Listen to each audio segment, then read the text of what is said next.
100세 시대하다가 이제 기본적으로 인간 구조가 125세까지 살 수가 있답니다. 125세까지 살 수가 있는데 지겨우세요? 네. 지겹지 않으시죠? 미래에 대한 설계를 이렇게 잘 하셔야 돼요. 125세인데 기본적으로 인간 골격이 형성되는 시기, 그러니까 청소년 시기를 지나서 성년으로 접어들 때 25세 정도 얘기를 하거든요. 25세를 1세대라고 보면 돼요. 그 세대를 25년을 5세대를 할 수가 있네요. 5세대.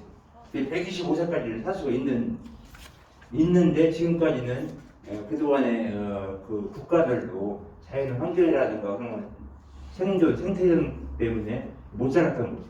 그러다가 지금 이제 서서히 올라오다가 이 자연 환경을 너무 이렇게 여러분 핸드폰을 쓰시고 그러는데 요즘에 보면은 의학과에 보면은 각 지역마다 치매 예방센터라고 많이 있지 않습니까? 치매가 생기는 이유가 제가 보기에는 이 과학 문명이 너무 발달하다 보니까 문명이 개화되다 보니까 문명에 끌려가는 거였어요. 내가 차를 타도 문명. 여러분들 머릿속에 전화번호 외우고 있는 게 몇 개 안 되잖아요. 예전에는 수십 개 수백 개 외웠는데도 근데 그런 기억을 많이 해야지만 이 치매라든가 이렇게 그런 데 예방을 할 수가 있는데 그렇지 못한 것 같아요. 그래서 참 안타까운 현실이 아닌가 그런 생각이 들어갑니다. 그리고 저는 그 농업기술센터에 근무하기 전에 농업만 이렇게 전공을 했어요. 제 생애 대학에도 농업계 학교, 농대, 대학원까지 쭉 농업만 관계되면서 제가 대학교를 들어갈 때는 이렇게 내 친구들을 보니까 선배들을 보니까 내가 관련 학과를 공부를 해서 사회에 나가서 이바지하는 퍼센트가 아니 몇 프로나 되나 많지가 않더라고요. 3%, 5% 이하더라고요. 그래서 그 당시에 안타깝다는 생각이 들었어요. 그래서 나만큼은 그 농업에 가서 농대를 졸업하고 배웠으니까 그 역량을 사회에 이바지해야겠다는 생각을 이렇게 꿈을 가졌어요. 그래서 지금까지 도시에서 이제 학교를 졸업하고 도시에서 직장을 잡고 하다가 그 나름대로의 계획적인 면이 있어서 농촌 지역으로 이사를 왔어요. 이사 와서 한 14년, 15년이 됐어요. 그 농사는 한 2,000평 정도 이렇게. 그래서 밭농사 한 1,400여 평, 논농사 한 8마지기 2,000평이 넘죠. 한 17, 18년을 쭉 농사를 짓고 있어요. 그래서 제가 나름대로의 제가 농사를 짓게 된 이유는 저희들 농업기술센터가 이렇게 먹거리를 생산하기 위해서 농업인들을 지도하는 입장이에요. 새로운 작물이 토마토, 방울토마토가 나온다, 한우가 나온다, 품종개량이 나오면은 그러한 것들을 잘 갖고 올 수, 재배할 수 있도록 알려주는 그런 기관이에요. 저희들 입장이. 그래서 어떻게 보면 상당히 중요한 거예요. 이렇게 해서 농협과 관련기관하고 연계가 돼서 유통도 하고 그런 역할을 합니다. 그래서 그런 것들을 식탁에까지 잘 이렇게 옮겨갈 수 있는. 그런데 저희들도 이제 공직자로서 생활을 수십 년 하다 보니까 어깨에 힘을 못 쳐요. 저희들이 요렇겠어요. 농업하는 데는 이상하게 힘을 못 치더라고요. 여기 선진국 가면은 산림, 임업계, 농업계에 있는 관련되어 있는 직종이 상당히 선진국일수록 우세해요. 아직 우리나라 여건은 잘 되는 것 같습니다. 그래서 지금 농촌에서 살면서 이렇게 여러분들하고 대화하는 시간을 많이 갖고 있습니다. 서울이라든가 경기도, 전라 같은 데 가서 여기 토론식을 이렇게 하고 그래서 옥메인 강의보다도 이런 대화식을 많이 하고 있습니다. 여러분들 이제 올해 가을 됐으면 국화도 생각나는데 많이 국화를 구경 가셔야 되는데 국화가 이렇게 보시면 꽃 색깔이 많잖아요. 항상 감성을 갖고 살으셔야 돼요. 그래야지 연세가 드셔도 곱게 되십니다. 이렇게 어르신들 얼마나 좋으셔요. 자녀들 그동안에 이렇게 성장시키느라고 고생하시고 참 어르신은 나름대로 젊은 사람들 이렇게 대우가 아니라 존경스럽게 받들어주죠. 항상 영세 드실 때까지는 그냥 돌아가실 때까지 참 옆에서 돌봐주셔야지 진짜 그 자녀들 그 옛날에는 3남매, 5남매, 뭐 7남매 하시려고 얼마나 애쓰셨어요. 어려운 시기에. 여러분들 서리가 와서 국화 전시회가 어떻게 될지 모르겠는데 국화에서는 뭐가 축제예요, 국화. 축제예요? 네, 그렇죠. 네. 국화 하면은 이런 생각나는 게 있어요. 꽃 하면은 그 이름에 대한 닉네임이라든가 꽃말을 생각하시는 게 좋아요. 국화의 노란색은 뭐 진실, 빨강색은 열정, 그런 식으로 꽃만 다 있어요. 그러니까 하얀색은 뭐 성실함. 그래서 꽃을 볼 때는 낙엽이 떨어질 때는 그냥 떨어지는 걸 보지 마시고 밑에 쌓인 걸 보라고 하잖아요. 쌓인 거. 저게 왜 떨어졌나.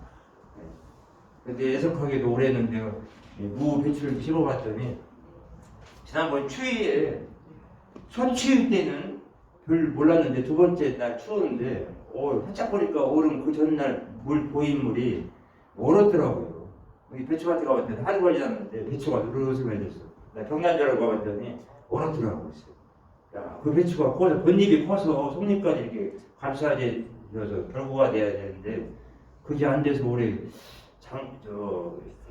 가을에 김장할 때 배춧가루가 폭등하지 않았나 그런 염려가 되더라고요. 좀 안타깝더라고요. 그래서 크지도 않고 벌써 이렇게 얼어갖고 기본적으로 무나 배추는 영하 3도씨까지는 못해요. 무도 이렇게 얼지가 않거든요. 그런 것을 참고로 제가 이렇게 말씀드리면서 농업에 대한 것을 참고사항을 이렇게 말씀을 드릴 테니까 기억하기 좋으신 분들 메모를 하시는 것도 좋을 거예요. 여러분들 귀농 귀촌 하는데 여러분들 세심하게 농사 귀농 쪽으로는 다 도시에서 살고 계시기 때문에 또 제가 자세하게 말씀드릴 것이 없을 것 같고 옛날에는 농사꾼 했어요. 농사꾼 했죠, 그죠? 농사꾼 하다가 한 20년 전부터 농업인으로 바뀌었어요. 공업인, 상업인이죠. 농업인. 사업을 한다는 얘기예요. 사업. 농자가 농사인데 별곡변에 농사 별진자예요. 곡곡변에 오해. 곡곡변에 별진자. 그러니까 밤에 노래를 부르면서 밤에는 별을 보고 노래를 불러요. 낮에는 용사를 하고 흐린 날은 강야에 들어가서 공부도 하고 노래도 부르고 취미를 한다는 거예요. 그래서 예전에는 뭐 60년대, 70년대에는 우리나라하고 새마을은 뭐 사회시라고 해서 공업화 많이 된다. 그 다음에 80년대 상업화, 정보화 시대. 지금 정보 시대를 좀 넘었죠. 넘었는데 앞으로는 무슨 시대가 올 것 같아요? 지금 다 겪었어요. 농업 시대, 공업, 상업, 무역, 정보화 시대를 다 지나왔는데 앞으로 무슨 시대가 오고 싶어요? 앞으로는 제가 얘기를 하는데 휴머니즘 시대가 올 거예요. 휴머니즘. 지금 이 정보화 시대라고 네트워크 다 핸드폰으로 하잖아요. 이 시대도 이제 넘어갈 것 같아요. 그죠? 코로나의 원인이 환경 때문에 온다고 하잖아요. 인간의 저지른 환경 때문에. 습기가 왔다고 하잖아요. 그 지나서 제가 보기에는 휴머니즘 시대가 올 거예요. 예전처럼 인간 대 인간. 개인 대 개인이 만나서 삶을 얘기하고 행복함을 느끼고 하는 그런 시대가 올 거예요. 지금 전혀 그렇지도 못해요. 근데 앞으로 올 것이 없어요. 다 지나갔어. 발전하니까 다 발전했어. 제가 취미로 이렇게 뭐 작년에 썼는 건데 2년이라고 여러분들하고 2년이 됐습니다. 취미로 이렇게 글씨를 배웠어요. 그래서 여기는 뭐 남미 이제 한 달간 또 자유여행을 갔었어요. 아들하고. 그래서 한 달 갔는데 의미가 있더라고요. 여러분들 자녀들 키우시면은 그냥 자녀 보고 야 여행 한번 가자 하세요. 아까 말씀드렸잖아요. 어른들은 젊은이들이 항상 종종 해드림을 해야 돼요. 여행 갈 때 있으면 표현도 하셔야 되고 표현하면 요즘 애들은 자녀들은 너무 똑똑해가지고 말 잘 알아들어요. 그러니까 걱정하지 마시고 원하는 건 다 말씀해야 돼 애한테. 방금 전에 말씀드렸죠. 농업이 시대적으로 이렇게 쭉 흘려갔습니다. 지금까지.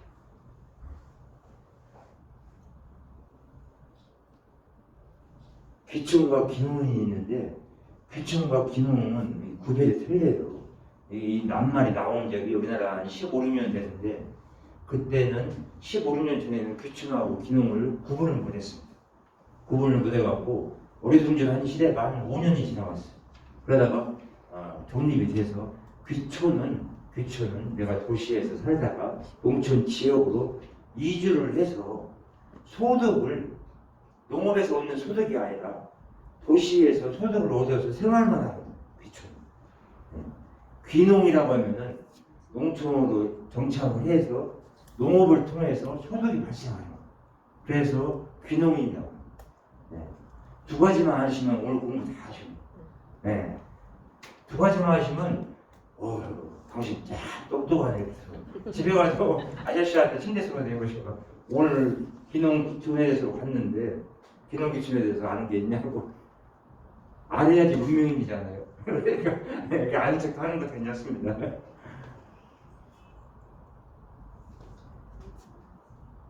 약 보름 전에 이 들판이라든가 저기 군산 같은데 그 절에 가면은 꽃 많이 폈잖아요. 꽃 보셨어요? 네. 상사화도 많이 피고. 이 상사화하고 꽃무릇하고는 틀려요. 상사화, 꽃무릇, 그죠? 네. 상사화는 그 많지 않아요. 우리 꽃무릇이 맞지, 꽃무릇. 꽃이 화사하게 보여지는 거 있잖아요. 그럼 꽃무릇이에요, 꽃무릇. 네, 틀린 거죠. 네, 꽃무릇. 완전히 틀려요. 네.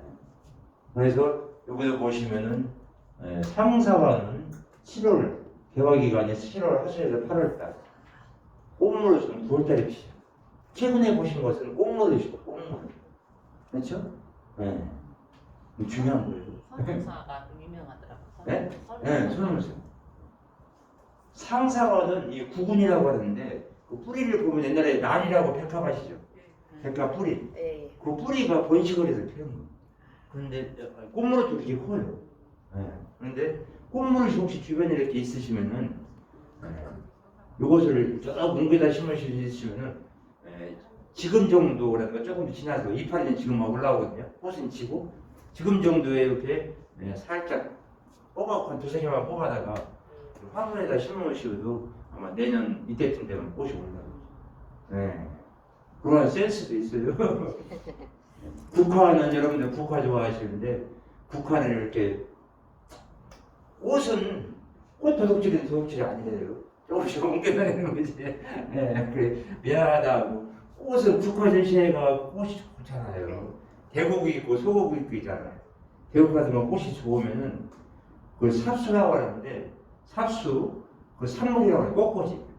꽃꽂이를 하는데 꽃꽂이를 할 때는 그 대만 떼우시는 게 아니라 가장 생명력이 강한 것이 화분 주변에 있는 거 화분이 이렇게 있잖아요. 그 주변에 나오는 거 움트문드는 거. 지금 꽃이 11월 초까지 꽃이 진 다음에 그 다음에 이제 거기서 움트는 게 있어요. 그런 것을 조금씩 뽑아다가 집에 화분에다 묻혀놓으면은 내년 이제 봄부터 조금씩 올라. 베란다는 날씨가 덥기 때문에 2월 하순부터 올라오기 시작해서 올라오지. 꽃대는 많이 피려고 하지 마시고 대국은 꽃을 많이 보시면 안 돼. 많이 안 커. 그렇기 때문에 꽃 몇 송이만 이렇게 7송이, 9송이 볼 수 있을 정도만 화분에다 심으시면 내년 이때쯤 되면 꽃을 감상할 수가 있어요.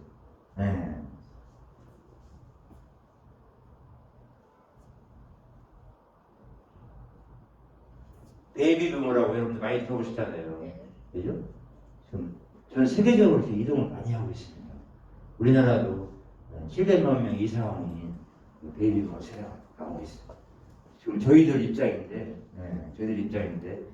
베이비붐 세대들을 위해서 제가 지금 이사한 지 한 15년이 됐는데 제가 앞뒤를 이렇게 바라볼 때 예전에는 전망이 좋았는데 요즘에는 그냥 그 도시에서 사는 사람들 땅 주인들이 오셔갖고 베이비붐 세대들이 와서 농사 짓는다고 조그맣게 움막 짓고 언더막 짓고 하는데 이렇게 보기에는 좀 지저분해 보이더라고요.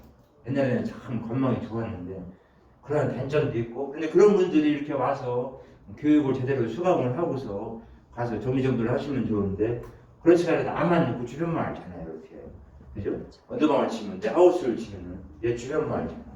네, 그래서 좀 쓰레기라든가 그런 것들이 환경이 많이 좀 지저분해지더라고요. 좀 안타깝지 않나 그런 생각이 들어가더라고요. 그래서 야, 저런 것을 제도적으로 좀 할 수가 있으면 좋은데 그렇더라고요. 그래서 농촌에 가보면은 제가 여담식으로 말씀드렸는데 농촌에 가면은 울타리가 울타리가 쳐져 있는 데가 있고 울타리가 있고 자물쇠가 딱 잠겨 있는 데가 있어요.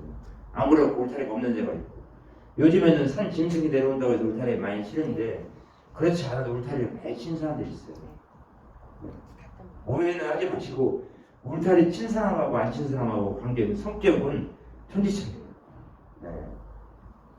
어차피 농촌에서 이렇게 농사와 같이 어울리려고 살 것 같으면 담을 가로막고 할 이유는 없잖아요. 내 자취를 구속받는 건데, 그죠?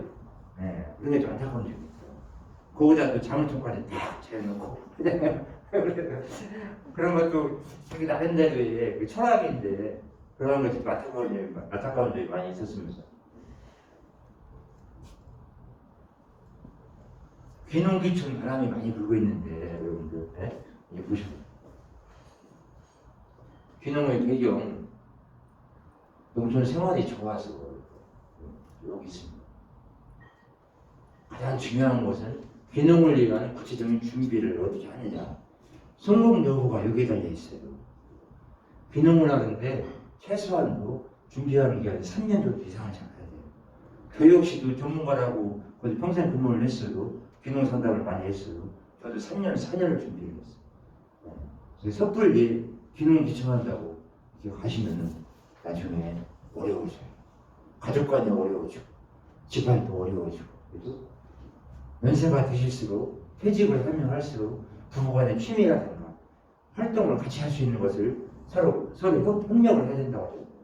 그렇지 못한 가운데서 부부 중에 한 사람이 나 먼저 가야겠다. 분명히 그러거든요. 가서는 쉽지가 않아요. 네. 그래서 이게 교육 받으실 때 그래서 기능과 하시고자 하시는 분들이 있으면 항상 혼자 가지 마시고 가능하면은 두 분이 같이 상담을 하야 돼요.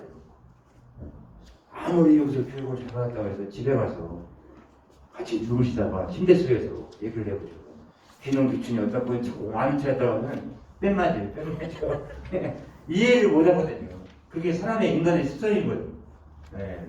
이게 전달 교육은 어렵다는 거예요. 이렇게 오셔갖고 직접 듣는 얘기하고 차이가 많이 나요.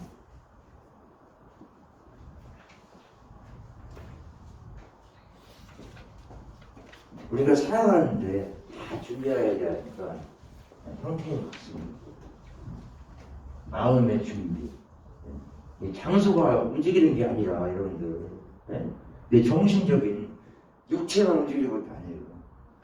육체와 정신이 같이 움직여요. 어디 이사를 갔거나 기능을 떠나서라도 움직일 때는 그래야지 편합니다. 삶의 형태가 장소만이 아니라 삶의 형태가 바뀌는 것입니다. 여유롭기는 하지만 조용하지는 않은 것이다. 그죠? 여유롭기는 하지. 그래서 성격 나름인데 여유롭게 사는 사람도 있어요. 운전을 하시는 분들도 어느 분들은 성격이 급한데 운전은 여유롭게 잘 하시는 분도 있잖아요. 그죠? 성격이 급한데. 성격은 안 급한데 운전 때만 잡으면 더 급해져. 막 하다가 추천하려고 하고. 그런 게 사람의 개념인 것 같아요. 개념 정리를 확실히 하시는 게 좋습니다. 제가 시골로 이사 가는데 딱 한 가지인가? 한 가지를 제안을 하더라고요. 집사람이. 규칙을 정해야 돼요. 규칙을. 법을. 제가 아파트 살 때는 아파트에서 일주일에 한 번씩 청소하고 음식물 쓰레기 버리고 뭐 다 했는데 관리비도 한 30만 원씩 나오잖아요. 요즘은. 근데 시골로 이제 딱 이사를 했는데 집사람이 하는 얘기가 규칙을 정하는데 자기가 이것만 지키지. 그래서 자기는 집안에 있는 일어나는 일을 나보고 하지 말래요. 왜 하지 말라고 했더니 아파트에서 내가 했는데 왜 하지 말라고 했더니 집 안에 있는 것은 자기가 해결한대요. 집 밖에 있는 것만 나보고 하래요. 그래서 나는 이제 농업이 재민이 좋아서 밤에 퇴근하고 집에 가서 7시나 8시 됐는데 잔디밭 그 마당에 잔디밭에 앉아만 있어도 이렇게 가을철에는 시원하게 좋거든요. 풀 나고 가서 2시간, 3시간이 지나가요. 잡념이 없어지고. 그러한 것들이 여유인 것 같아요. 여유. 잡념을 없애는 것이 여유인 것 같아요. 집사람은 집안에서 뭐 쓰레기 같은 거, 음료수 빼는 거, 캔 같은 거 있으면은 딱 먹고서 창밖으로 휙 버리면 끝나. 야, 그래갖고 규칙이 그렇게 중요하다.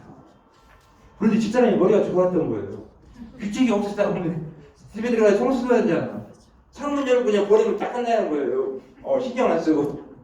근데 그게 이렇게 나중에는 마음이 편하더라고요. 어디 가나 똑같은 것 같아요. 가정생활에서 규칙이 확실히 존재하지 말고 필요하다는 것을 느꼈습니다.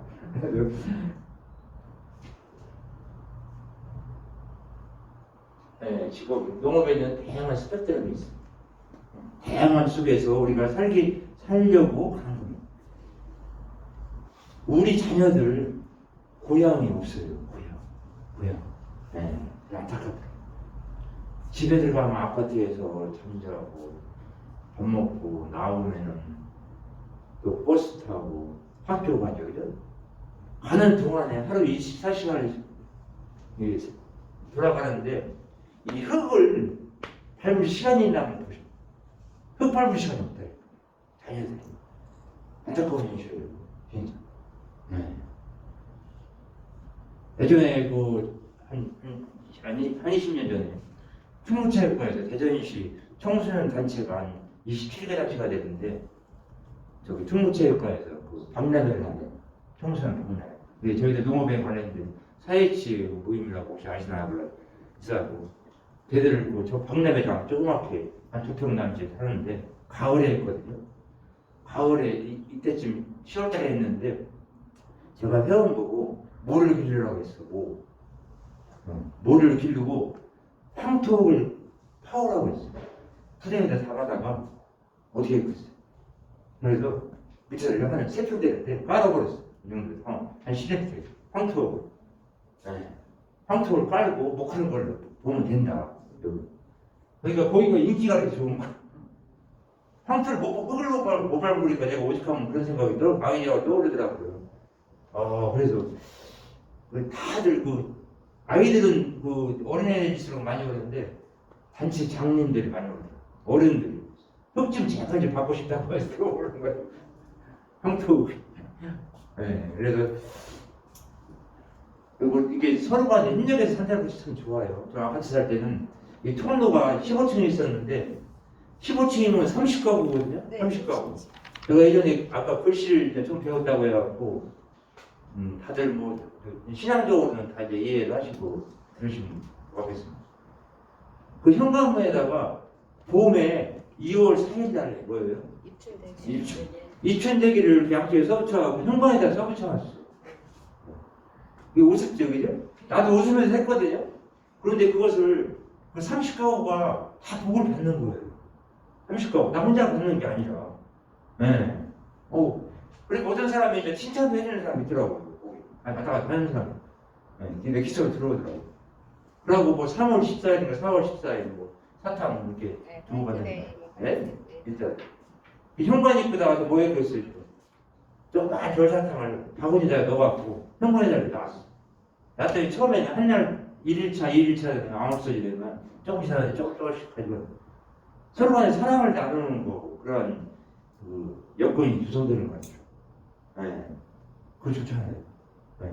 그렇게 해서 살아보니까 참 세상도 내가 확인하는 거지 그냥 흘려보내는 시간이 아니구나 하는 생각이 들었습니다.